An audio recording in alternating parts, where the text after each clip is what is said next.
Hey, and welcome back to The Workaround. I am Bob, your host. You are in good company with thousands of fellow entrepreneurs and innovators who follow my stories from a career in tech startups and corporate innovation. I am here to make you think, smile, and discover a shortcut to success or a trap to avoid. Remember, if you're listening on the podcast, you can also check out the new YouTube channel. That's where I am now. Hey, and you can see these silly images that I've been working on. And as I'll describe in this piece, it is definitely a work in progress. I'm a long way from a massive YouTube person, but hey, you can be a part of the fun and see where it goes from here. Okay, so this is called Don't Create Art Unless You Care. How to move from have to get to. I love writing. That shout came out of my mouth last Sunday afternoon. I sat in my living room, fire roaring while snow blew horizontally outside the window. I was not writing at the time. I'd actually just started reading a book about samurai warriors and was halfway through a bottle of Braxton barrel-aged Imperial Stout. Quite a Sunday afternoon. Alas, my muse strikes at all hours, and she doesn't like to be kept waiting. I quickly opened my note-taking app and let her dictate much of what appears or what you'll hear or see today. My dog didn't stir at my words. My wife, making turkey soup in the kitchen, replied, "Well, good for you." Yes, it is good, but it's not for everyone. I've had a few conversations lately with people who have to create content for their work. Small professional service business owners feel pressure to write monthly emails to clients and prospects to stay top of mind. And they worry that they aren't spending enough time sharing updates on their LinkedIn accounts. College students majoring in creative arts have always been advised to create a portfolio site to showcase their work. However, marketing and finance majors are now expected to create a case study portfolio online too. The latest advice for mid-career professionals struggling to stand out in the job search process is to put themselves out there with written or better yet, video content. Meanwhile, those who do start publishing often give up before things get interesting. Over half of the writers I subscribe to on Substack haven't written anything in months. Today, everyone has a podcast, but only 16% record more than 10 episodes. And only 4% release weekly. I think it's harder than expected to attract an audience. Writing, recording for a few dozen people, mainly family and friends, gets pretty demoralizing after a while. Still, new entrants keep joining the game. 184,000 new podcast shows were launched in 2024. That's because it's never been easier to create and share content with the world. Dozens of often free or low-cost programs allow you to write, record, host, email, grammar check, visualize, animate, translate, track, market, and monetize whatever is on your mind. As a result, there's a lot of good stuff out there. But good is the enemy of great. We're overwhelmed by good content. We have too much of a good thing in our inboxes, feeds, and mailboxes. That goodness goes unclicked, unread, unheard, unshared, unsubscribed, penalized by Google, and flagged as spam. If you want to create content, if you want your content creation efforts to be worth your time, they must also be worth your audience's time, which in this world means it must be great. I say this with peace and love. If you're not willing to make great content, stop now. You can't half-ass it. Don't waste your time and money on stuff you and your intended audience will completely ignore. Stop listening to the hype. Take your saved money and time to your bottom line or find a more viable growth strategy. If you still aim to win this game, stick with me. Just remember, greatness only comes from people who love what they do. I don't claim to be a great writer or podcaster, or certainly not a good YouTuber yet, but I love the process and aspire to produce great work. So I keep going with a smile on my face. The first rule of great creativity is this: don't call it content. Shout out to my friend Raman Segal for that one. He always corrects me. And he's right. Content is an awful antiseptic word for something spun out of your deep soul. You are not a content marketer, a content creator, or an influencer. Any old AI can make content. Blech. You are an artist. You have valuable skills, a unique perspective, and a desire to share your creations, your art, for others' benefit. You are a writer, comedian, musician, inventor, designer, architect, or entrepreneur. So the next time someone at a party asks what you do, tell them you are an artist. Don't you roll your eyes at me, just do that.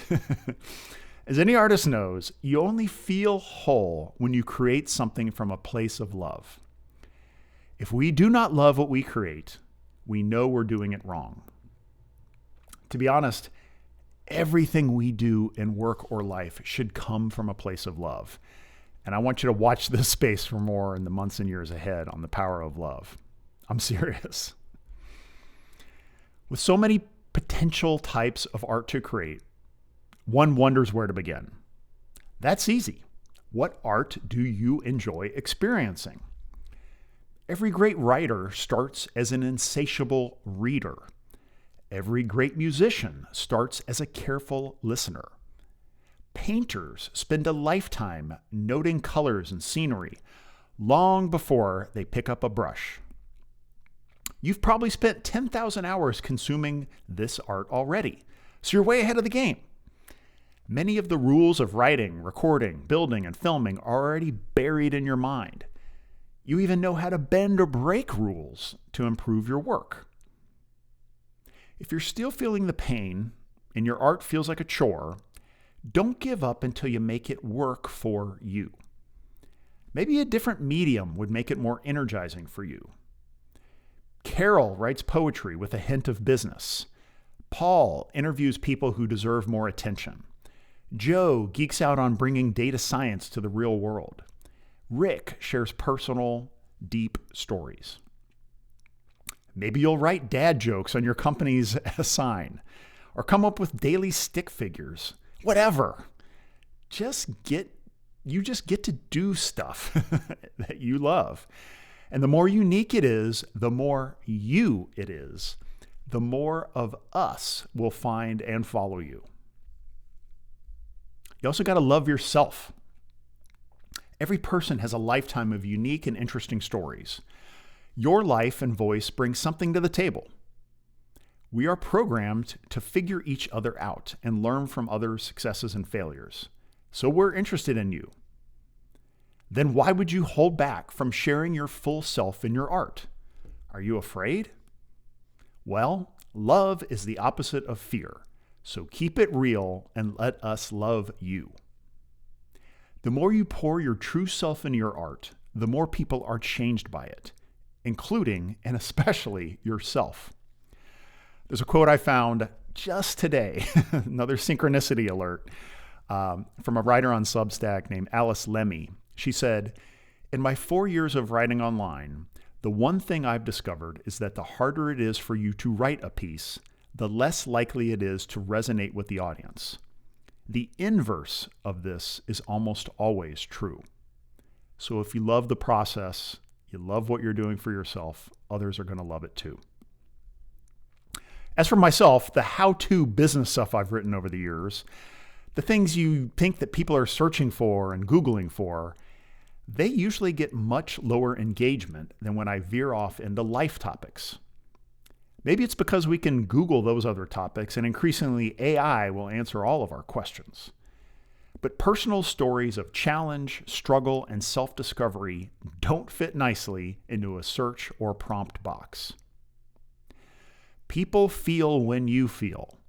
They stick with you and root for you. Positive karma is real. So pick a niche you know and love and combine it with your unique personality and life history. Turn you up 3 or 4 notches. This will attract attention and build trust better than any growth hack or paid campaign. It's also fun finding yourself in the process. Love your audience. Whenever I can't figure out how to use software, reduce my sodium intake, or start my 25-year-old motorboat, I go to YouTube. Within seconds, I find step-by-step solutions from the unsung heroes of the internet. They save us countless dollars and hours of frustration. Their work is rarely monetized, and a thumbs up is a paltry thank you. Why do we create? Because we love helping people. Great art starts with what is in your mind, but is guided by what your reader, viewer, or listener values. Put your business strategies and dreams of sponsorship aside and focus fully on adding value to others' lives. Each time I sit down to write, and this is true, I close my eyes and say a little message to the universe. Like this: may I create something that finds and helps people in need. This intention enlivens my work and helps keep you from hitting the unsubscribe button. Love the struggle. A friend of mine took up writing here about a year ago. He's a very interesting person with many valuable stories and lessons to share. He wrote regularly for a few months, and at one point, I asked how it was going. He replied, "Writing's easy. I crank out a post in 45 minutes, but it's impossible to get my subscriber count up." His posts were very good, but just shy of great. I believe the lack of time investment kept them from standing out, which kept subscribers from discovering and committing. He stopped just about a year ago. If it were easy, anyone could do it. The struggle is part of the process. Resistance is real. The obstacle is the way. Lines like this are repeated because they're true. Consciously and unconsciously, your potential audience is waiting to see if you're committed before they do the same. We've been burned by people who bail after a few posts or episodes. So we look for total post and episode numbers before we click that subscribe button. Our love of the struggle drives us to invest more time and creative energy in marketing. We know our work is good, but we need more people to see it. So we ask for advice, dissect the algorithms, and A/B test our work. We realize that the best way to grow is to improve our craft. We watch the top names and personal favorites in our field and copy their successful styles with tiny tweaks. The more we practice and love our art, the more we notice the details of what they're doing that works. We steal like an artist. And we continue to let our curiosity, creative energy, and love for the game guide us. I started a podcast last year and have found it brings my audience closer to me by allowing them to hear who I am. I spent a few hours this weekend learning how to use Final Cut Pro for the first time to set up my YouTube channel. I've become the old fart that hates learning new software, but the chance to touch more people with my art gets me off my ass and leaning in on my off hours without complaint.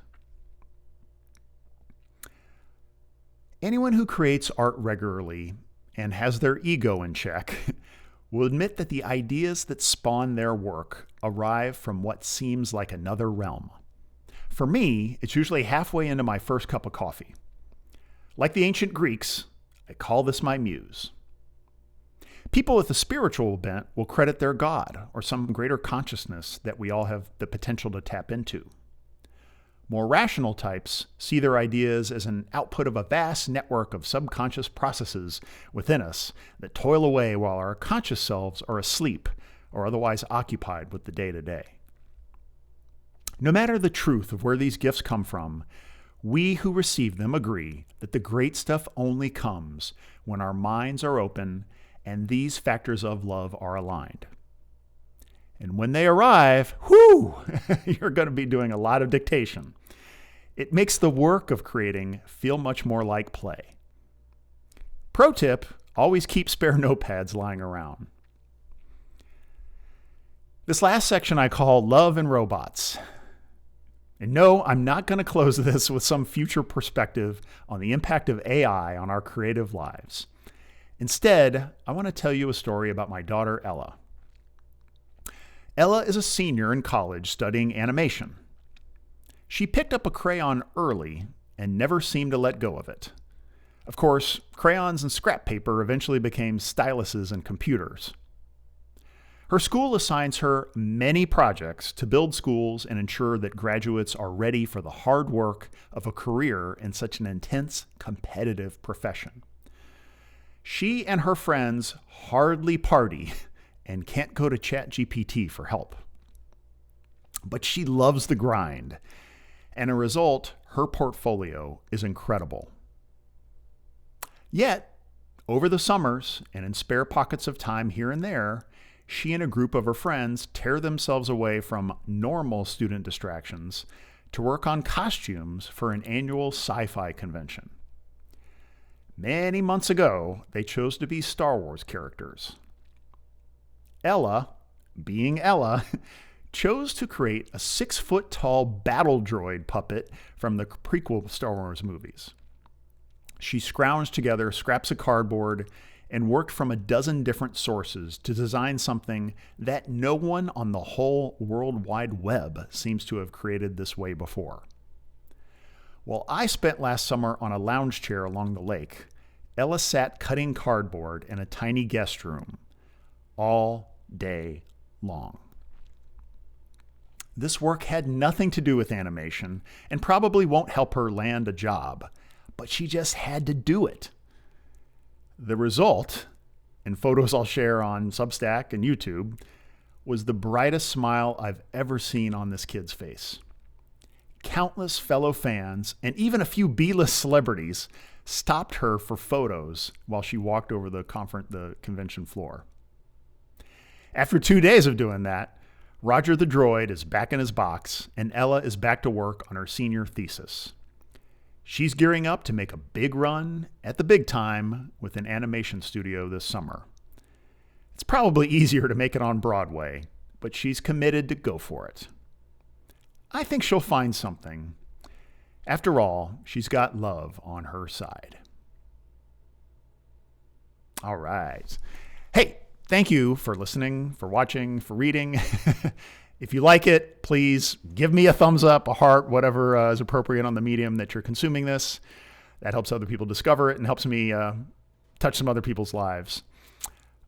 Speaking of which, the sponsors, as they are, of this work is the companies that I work on that we've launched.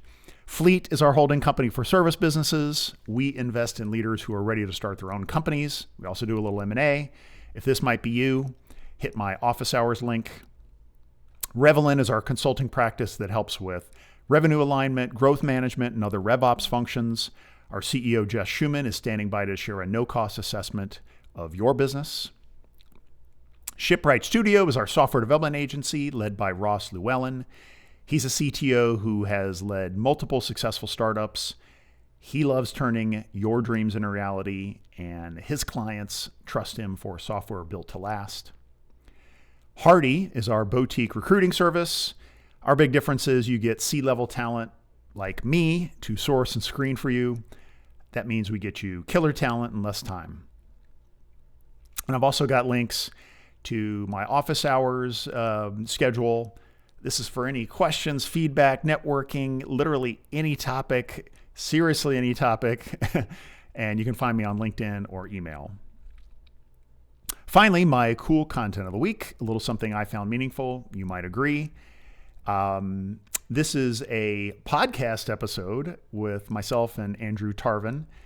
The P&G Alumni Network has kindly reshared some of my past podcast episodes and posts. Recently, I got to sit down with one of its hosts, Drew, to discuss our experiences in balancing the time between creating art, not content, and marketing it.